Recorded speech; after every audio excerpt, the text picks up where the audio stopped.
Thank you for joining me on this episode of Entrepreneur Encounters. In today's episode, I chat with Tyler Marcus, the founder of Gradmor, a data analytics company, and so much more. I start off by asking Tyler how he got started in this business. Let's listen to his answer.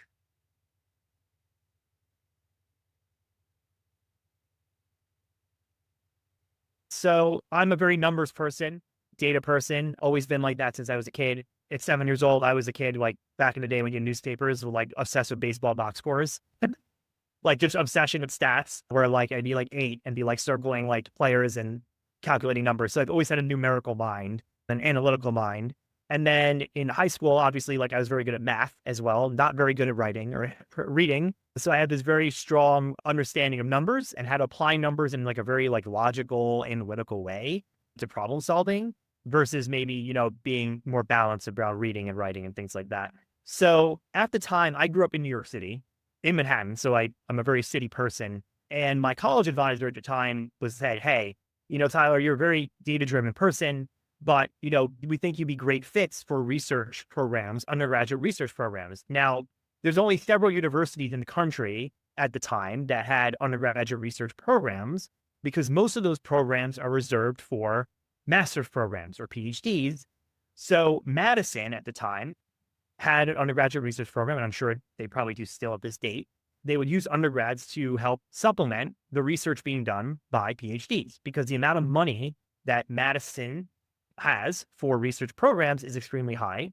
So I had got into that program when I applied to the school, and I had been assigned to help 2 professors in Madison, one in political science to help with state polling data and statistical analysis around state elections and polling within districts, and then to a sociology professor on immigration entrepreneurship trends. So what immigrant groups were actually historically more likely to start businesses in the US versus others and why that was the case. So that's kind of how I started with the whole data piece, was in that research program at Madison. So despite having a history major, half of my time was analyzing data. And then after that, I went into finance for a year. I worked at an M&A firm to help them with researching and R&D around drug delivery and oncology developments and technology. Didn't really enjoy that. I felt like there wasn't enough client-facing aspects to the role.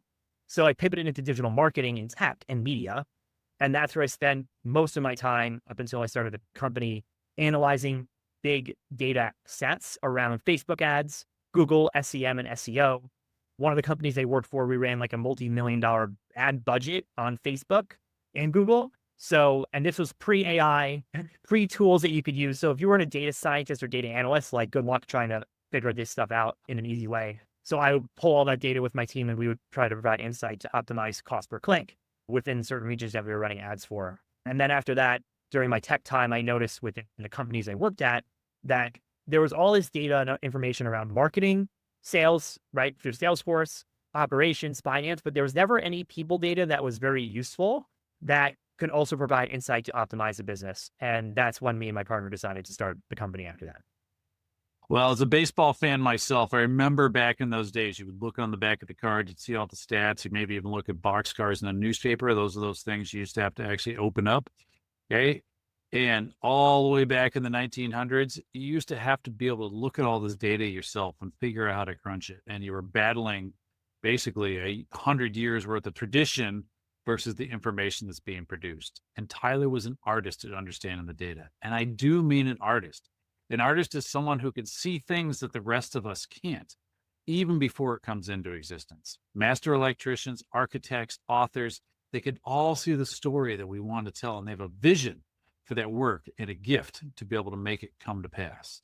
It's a story we've heard a lot in MKA Business Coach. They have an amazing skill set. They see a problem they want to solve, and they leverage it into an amazing business. This is super cool. And did you notice that Tyler observed there was a gap in the data he was observing? Where is this information about people? Okay. It was a gap that he and his partner identified, and businesses are looking for clicks. They were looking at dollars, but they were missing the data around people, data which did already exist in their business, but they didn't really know how to look at it. Businesses are built around people identifying problems and then developing a solution to meet that need. And that's exactly where Tyler and his partner went to. Now, we know that Tyler is a data guy, but there's good data and there's bad data. So I went on to ask Tyler, how is it that you distinguish the good from the bad? Let's listen.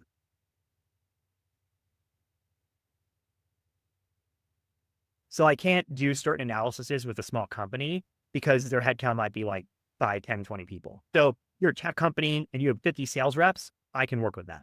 And, if you're a recruiting firm and you have a staffing agency of 150 staff recruiters, I can work with that, right? If you're a 100-person manufacturing firm, we have people in different positions, it's harder to analyze that data and run with that. However, that doesn't take away from the fact that you have hiring data or candidate data that could be analyzed, right? So one company I work with now is just on Indeed optimization. Okay, like simple thing, right? They spend hundreds of thousands of dollars a year on Indeed to hire for all these positions.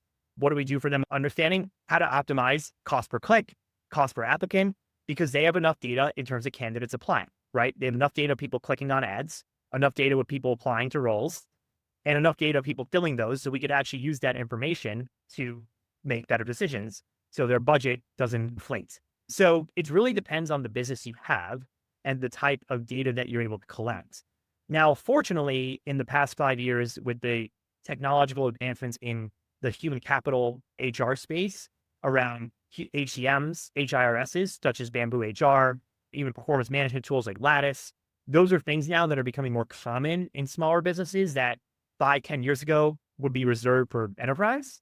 So it is now becoming easier and more likely that I can actually run deep analysis on data because most companies now are starting to be smart about having those tools in place early on. I mean, even companies that use Salesforce, right? They don't get a lot out of the data. A lot of times it is a data collector for all the data that, let's say, much sales reps input. And then the C-suite level can see all that information, but it's very rarely that data gets passed back to the reps that might be able to use that data to drive their performance. And so simple things like that. Simple things like that. Fascinating. How often do you think about the quality that your business generates? At MKE Business Coach, we often joke that a lot of times these big systems or information goes to die. Look, folks, our businesses generate a lot of data. Whether you know it or not, you're generating a lot of data. And Tyler makes a great point. Tools, once upon a time, used to only be available to really large companies. Now they're available to just about anyone. Small businesses, medium-sized businesses, you have access to be able to collect an amazing amount of data that wasn't there before, which is good news for the rest of us because some of the tools are really phenomenal. It can help streamline our processes, but it matters how we use this data. Just having the data is not adequate. Just a pile of data doesn't matter. You got to compile it in order to get actionable information. Tyler is taking a look at all the data these tools generate, and then he's looking for trends. If you think about it, it's like he's helping businesses do their own internal customer discovery. What do employees need to do the best job for what they're doing out there? Tyler helps businesses gain the best insights. And thanks to the advent of some of these fantastic tools, businesses can finally get the insights and become better at what they do and help their people become better and manage their people in ways that are much more effective and much more powerful. Awesome. So I went on to ask Tyler how he goes about identifying his target clients. Let's listen to what he says here.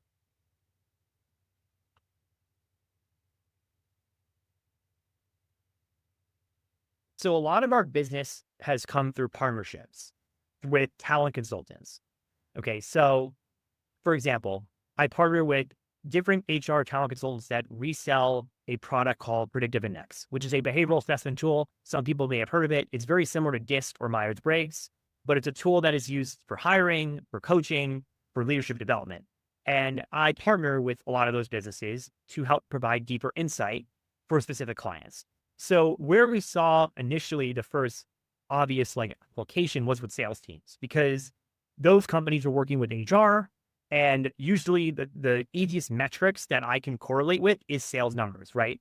Because one, most companies know if someone's performing well or not in a sales role. You could have no systems in place. I've had a company that just ran it on Excel, and you know that your worst sales reps are producing this, your best sales reps are producing that, right? So that's where we started, mainly because of ease of data and ease of collection, and also business case, right? If a sales rep is very simple to understand of hey, if I have a 100-person sales team and 30 of my team members make $3 million a year and the other 70 average 1.5 million, if I can figure out a way to optimize my workforce that we get 35 top performers a year instead of 30, that's going to add X dollars. So it's a very ABC case versus other parts of a business like operations, even customer support.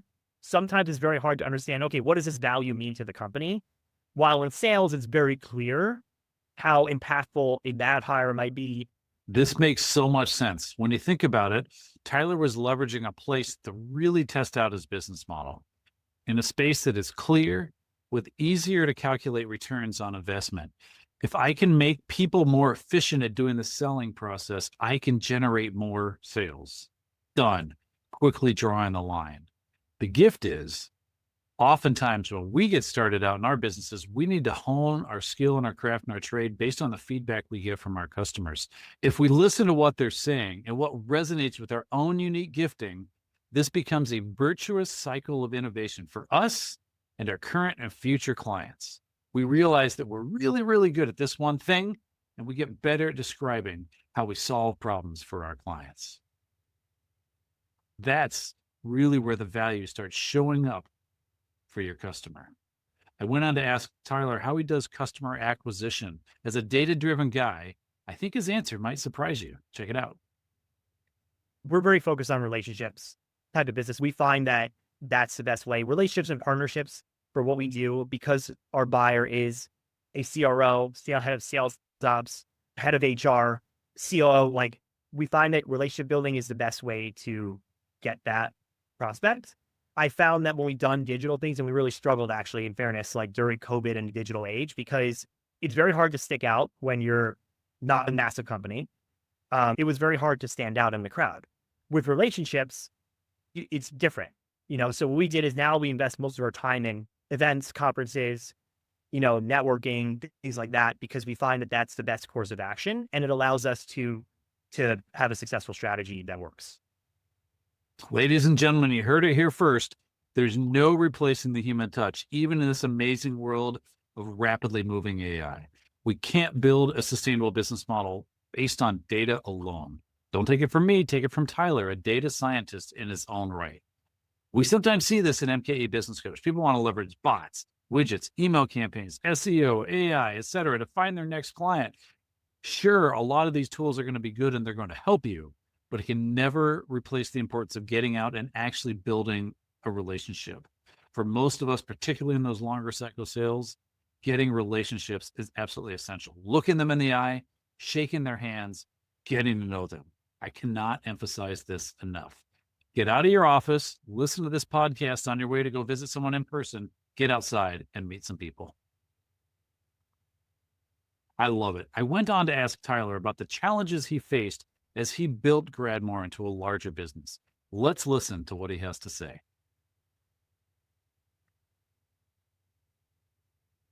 I would say the biggest problem, I think, was finding our buyer persona for a long time. So one thing we were like, we have workforce information, so HR is our buyer. Like, that was like our whole mindset. And a lot of my partners do sell into HR, but in a consulting way. Now, what's interesting is that our product was very mid-market focused.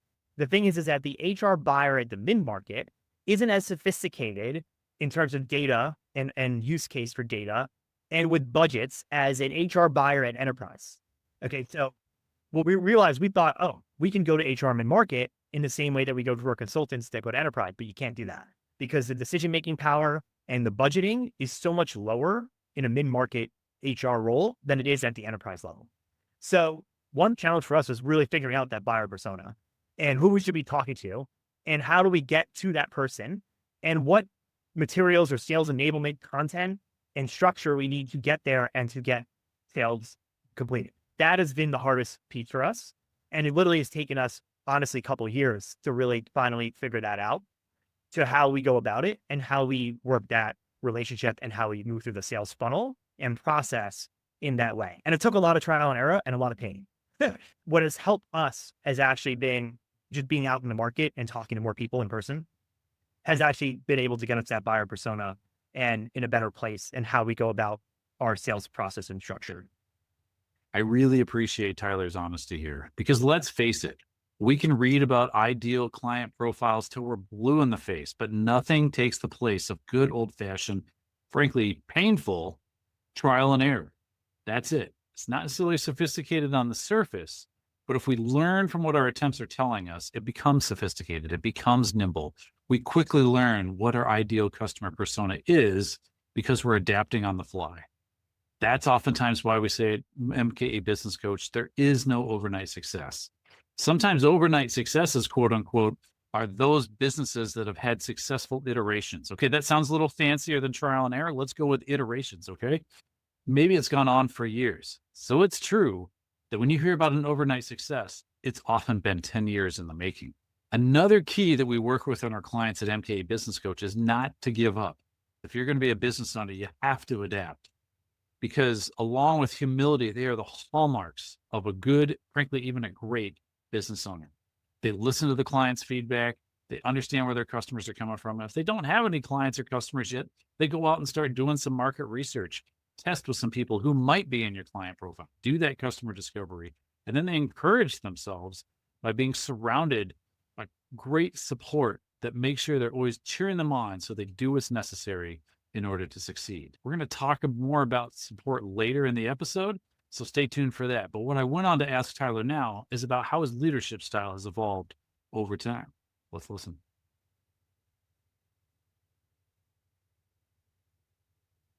I'm more like a direct conviction approach now. When I first started from a leadership standpoint, I wasn't trying to like stick my neck out as much. Now I'm much more like, this is what I believe in, and I'm not worried about the opinion of what it is. And this is why I believe it, and I stick with it, as opposed to like before, I might be like trying to be like everything to everybody. And I managed a 20-person marketing team at a company before I started this one. And with that, I was like, oh, let me try to play all the sides and be too nice about it. Now I'm like, this is what I believe in. This is my conviction. This is what our leadership style is. This is how I roll. And it's like, if you're fit for it, great. If you're not, then it's fine. And that's okay. I think sometimes we get caught up on trying to not define that, and then people don't really know what you're about. So that, I think, has made a huge difference. It's just like defining my leadership style instead of trying to be everything to everybody. One of the sharpest growth edges leaders face is coming to terms with the fact that their business is not a democracy. Ultimately, we must set the vision, the direction, and the growth goals for our business. This can be challenging, especially for those of us who came out of a big corporate setting where we were encouraged to get along with our teams, and especially for those who had direct reports who were going to review us, and our senior leadership reviewed us too. That feedback can be humbling, and depending on how we're wired, it can oftentimes tamp down our initiative. It can teach us that the nail that sticks up gets hammered down. We're rewarded oftentimes for people liking us. But in our own business, we must sometimes make the tough decision. Now, sometimes is the key word here. Folks, do not take this as your license to be a jerk. That's not what we're saying here. The very best leaders, the ones that most of us like to work with and for, they win our hearts and our minds. How? They listen. Great leaders listen to their teams. They tap into the wisdom of the people actually making the product, rendering the service. Then ultimately, once they've gathered all of this great input and been grateful for the teams for it, they set the direction and move the business toward their growth goal. And folks, guess what? Not only does this help us win the hearts and minds of the team, it helps us make better product. Some of the best ideas come from what we might think are the least likely areas of the organizational chart. Really? Don't believe me? Just ask me or my partner, Kate, for stories. We're happy to share. In summary, the TLDR is that wise leaders listen to their teams, gather information, and then make the ultimate decision. I went on to ask Tyler about how he funded his business. Let's listen to what he has to say. So I bootstrapped mostly, and we've used mostly debt, and then like refinancing it, because it's the nature of our business, because I don't have employees and overhead, and because I use contractors, and because of the nature of our business, it's been pretty easy to do that. Depending on the type of business you want to run is how I would think about financing. So people are like, Tyler, go raise venture capital. I'm like, okay, yeah, but one, I have a desire to do that. Okay, so I work with 3 venture-backed startups out of New York that had some of the biggest VC funds that are well-known across the country. And you have to be willing to want to have that type of business. In other words, you have to be willing to be on the chopping block every quarter by the board you have to be willing to want to manage a team of 50 people or grow that to bigger, right? So again, there's desire sense. I picked the financing option that made sense for our desire. I did not enjoy managing people. Okay. Like when I worked at a previous company, it just doesn't get me going for the business. What gets me going is being out and doing that and building creative products. And my co-founder also doesn't want to be managing. She's not interested in that as well. So what we figured out is how can we use contractors who can help us? So what we do is I identify contractors that are actually full-time, that have the right within their employer to work on other things. So what I've done is leverage contractors in places where people are experts, but that have extra time to put in 10, 20 hours a month or even a week that we can use that would provide the same output as someone who's working 40. Right. Tyler makes a really important point here that I don't want anyone to miss. Okay. There are several different ways we can generate money. He's talking about bootstrapping, which is either we're putting in our own cash or we're allowing our business to generate the cash in order to do it. It's a great, but oftentimes can be a slow way to grow the business. There are some others, but pretty much any other type of funding is going to be on a spectrum of control that you have to give up. The funder is going to want a certain amount of control in order to be able to give you the money. Traditional banks typically have the least amount that they're going to ask for. And then angels are going to want a little bit more. Venture capital is going to want even more. And private equity is frankly going to want the most. You've got to figure out where you're going to be on there and be okay with that, because oftentimes they need more control because they're taking a big risk on you. And the bigger the risk, oftentimes the more control they're going to want over how the operations of your business works. So consider that strongly before you pick a path to go down. Tyler knew this from personal experience. I love that he chose the funding model for Gradmor that aligned with the culture that he and his partner wanted to build. That's awesome. So I went on to ask Tyler, how does he stay sharp in his industry? Let's listen to what Tyler does.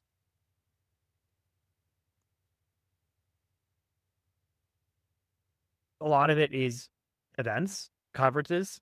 I find for me, I'm a learner by doing and by hearing and by talking. I think I don't learn by reading. If I'm at an event or talking to somebody, I learn almost by when people tell me something or I'm hearing something like a lecture. That's how I learn. So I try to do that by going to industry events and talking to people within the industry. That's my go-to. Now, you might be thinking, of course, someone who's in a data-focused industry with the speed that technology and systems are changing and AI, et cetera, of course they need to stay up with the information that's going on and be on the evolving trends. But my business, it's not really impacted that much. Look, here's the deal. We all have to stay on top of our industry. One of the reasons I love asking this question is because it focuses on the numerous ways that all of us need to fit this into our lives. Finding the way we stay sharp is essential. Some business owners we've interviewed here on Entrepreneur Encounters stay sharp by listening to podcasts focused on their industry. Others read books or newsletters from thought leaders. Some people use salespeople, their own suppliers, to keep up on what's in their industry. For Tyler, it's conferences and listening to presentations at those conferences. There are numerous options, and there's one that fits each size of every budget, both time budget and dollar-wise. Find the one that works for you. If you need some ideas, reach out for us at mkebusinesscoach.com, and we'd love to help. I went on to ask Tyler about his support community. Let's listen to what he says.